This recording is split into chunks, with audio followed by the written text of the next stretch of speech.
안녕하세요. 한의사 강용혁의 심통부리기입니다. 종종 스포츠 하이라이트 같은 걸 보면 최전방 공격수가 멋지게 골을 넣는 장면이 나옵니다. 그런데 슈팅 장면만 전달되고 스포트라이트도 그 선수만 받게 됩니다. 그런데 그 이전에는 어떤 과정들이 있었을까요? 수비수가 치열한 몸싸움 끝에 공을 뺏고 뺏기는 과정이 존재합니다. 그리고 미드필더들도 어려운 난관을 뚫고 최전방 공격수에게 공을 전달해야 비로소 공격수도 골을 넣을 기회를 잡게 됩니다. 반대로 최전방 공격수가 골을 계속 못 넣는 경우도 마찬가지겠죠. 공격수 개인 실력이 없어서 그런 경우도 있겠지만 공격 찬스를 못 만들어주는 팀 전체의 문제일 수도 있겠죠. 이때는 최종 공격수만 나무란다고 개선되지는 않겠죠. 노련한 감독은 이때 미드필더를 교체하기도 합니다. 사실 우리가 우울감을 느끼거나 우울증까지 가는 과정도 이와 유사합니다. 어느 날 뜬금없이 우울증이 생겼다가 아니라 중간에 복잡한 과정을 거쳐서 형성되는 어려움이라는 겁니다. 하지만 당장의 우울감 그 자체만을 어떻게 해보려 하기에 좋은 결과를 얻기가 어렵습니다. 이는 마치 최전방 공격수 한 명만 계속 교체해서 이겨보겠다는 식이 됩니다.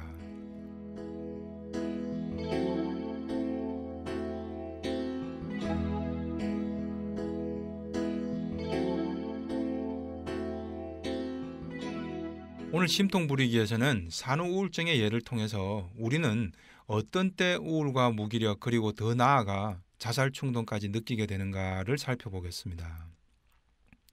우선 우울감이 심해지는 가장 흔한 원인 중에 하나는 바로 분노입니다. 언뜻 들으면 분노와 우울이라는 감정은 서로 상반되고 어울리지 않는 것 같습니다. 전혀 다른 정신 에너지처럼 보이죠.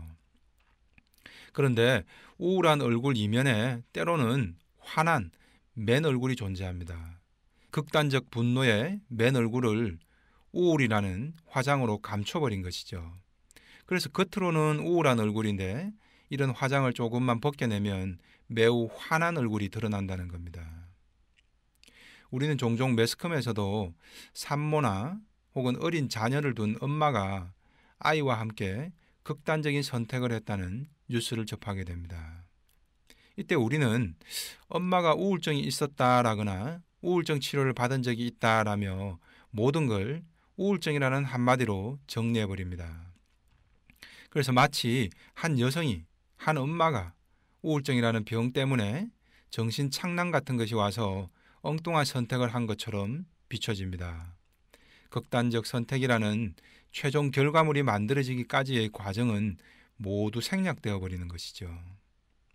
하지만 이런 예들이 바로 우울 이면에 분노라는 민낯이 존재하는 경우입니다. 분노 중에서도 좌절감까지 겹쳐진 극단적인 분노인 것이죠. 그냥 우울증이어서 죽고 싶다 이런 게 아닙니다. 내가 죽으니까 당신도 그런 내 죽음을 똑똑히 지켜보며 괴로워하라는 뜻을 담고 있는 거죠.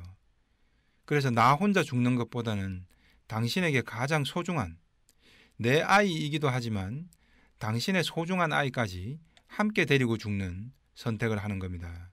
그래서 남편에게 더 큰 고통을 줄 수 있다고 판단하는 거죠. 자신의 가장 소중한 모든 것을 걸고 선택한 일종의 복수이자 공격인 겁니다. 단순히 우울증 이런 게 아니란 거죠.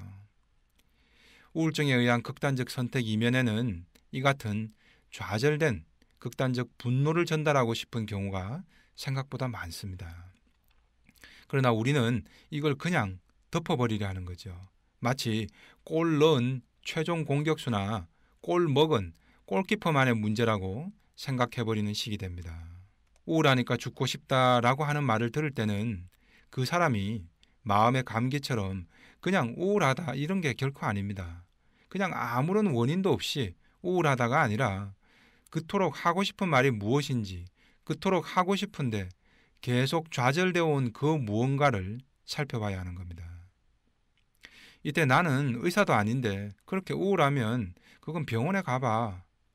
약이나 먹어봐. 이렇게 되면 이는 극단적 선택을 방조하는 것이나 마찬가지죠. 병원에 가도 마찬가지입니다. 환자가 어떤 좌절된 욕구가 존재하며 그를 어떻게 해소할 것인지 보다는 항우울제만 주는 것이 의료 관행이 되어버렸습니다. 의료 관행 탓만 하고 있을까요? 결국은 가족들이 함께 도와줘야 됩니다. 특히 산후우울증은 남편에 대한 분노의 오해적 표현인 경우가 많습니다. 이런 경우 아내들은 남편과의 소통 부재를 호소합니다.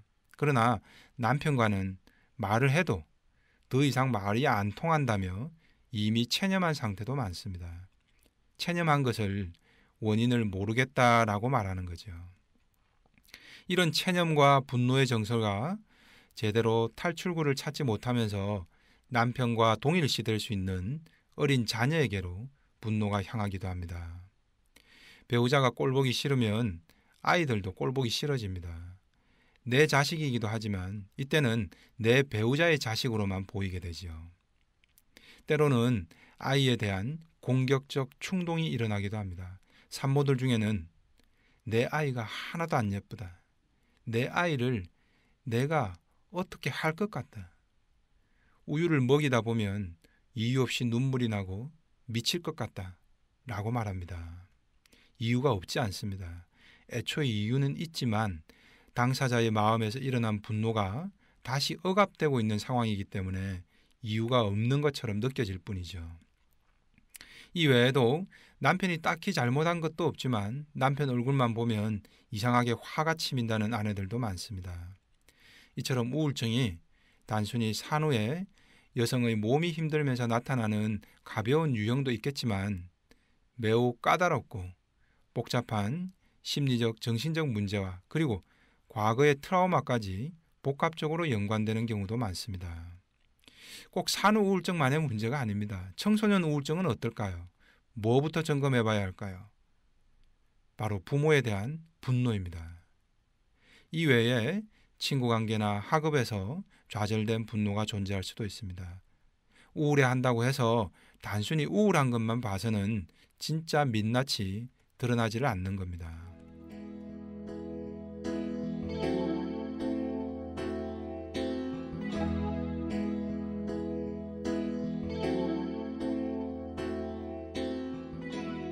자, 그럼 모든 우울의 민낯은 분노만 있는 걸까요? 그렇지는 않습니다. 때로는 불안이 우울의 맨 얼굴인 경우도 많습니다. 특히 어릴 때 성장 과정에서 행복하지 못했던 과정을 겪었던 여성일수록 아이를 갖고 키우는 과정에 대한 무의식적 두려움이 큽니다.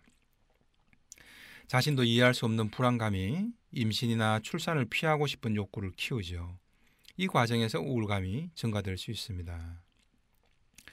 사랑하는 이와 결혼까지는 했지만 아예 임신을 피하기 위해 10년째 두통을 이유로 진통제를 먹으면서 진통제 때문에 임신을 피하는 객관적인 상황을 만들었던 경우도 있습니다. 물론 환자 당사자는 자신의 회피 심리를 몰랐기에 진짜 10년째 계속 머리가 아프다고 느끼는 겁니다. 이런 회피 심리는 어릴 적 경험했던 심리적 트라우마와 연관됩니다. 자신이 성장하는 과정에서 행복하지 못했던 기억들이 자신이 가정을 꾸리고 아이를 낳고 키우는 과정에서 또다시 재현될지 모른다는 무의식적인 불안 때문이죠. 사실 이 같은 이유로 결혼 정년기가 다 지나가도록 연애 한번 하지 않는 분들도 많습니다. 겉으로는 그냥 마음에 드는 이성이 없었다, 인연이 없었다라고 말하지만 이면에는 결혼에 대한 무의식적 거부감과 두려움이 존재하는 겁니다. 결혼과 임신까지는 성공했더라도 임신 기간 내내 불안이나 심한 입덧이 나타나기도 합니다. 대체로 친정 부모의 잦은 불화라든지 지나친 과보호도 원인이 될 수 있습니다. 혹은 외형적으로는 평범했지만 내면적으로는 불안 지수가 여러모로 높았던 경우들이 많지요. 이들은 훗날 결혼이나 임신, 출산, 육아 과정에서 그런 잠복되었던 상처들이 건드려지면서 우울증에 직면하게 됩니다. 그러나 이 또한 우울보다는 불안이 맨 얼굴인 경우라 할 수 있겠죠.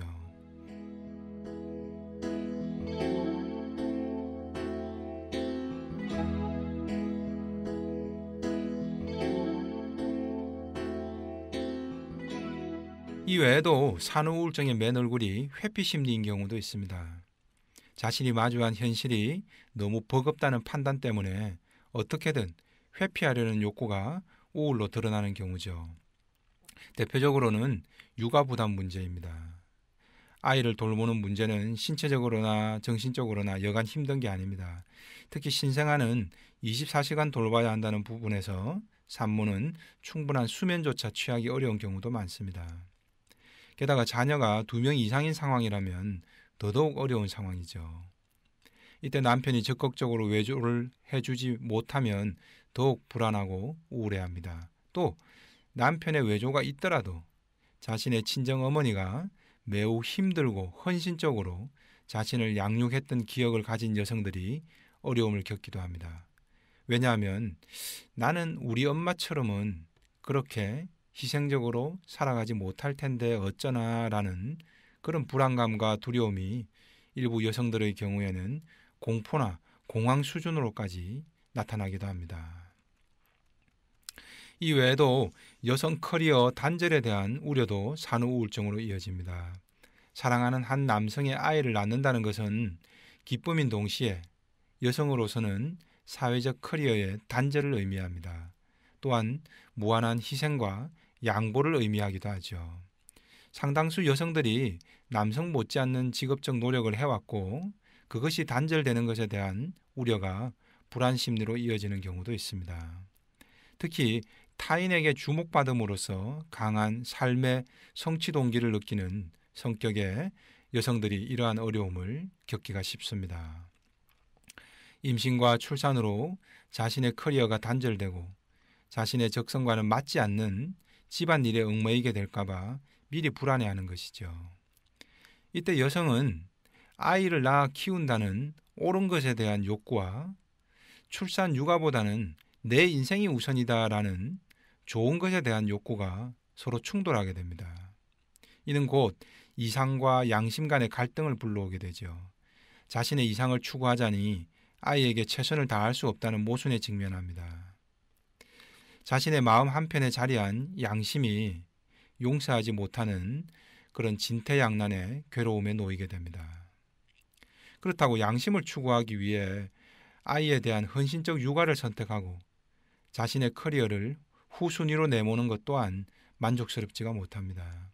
이런 내적 갈등이 결국은 우울증으로 이어지게 됩니다.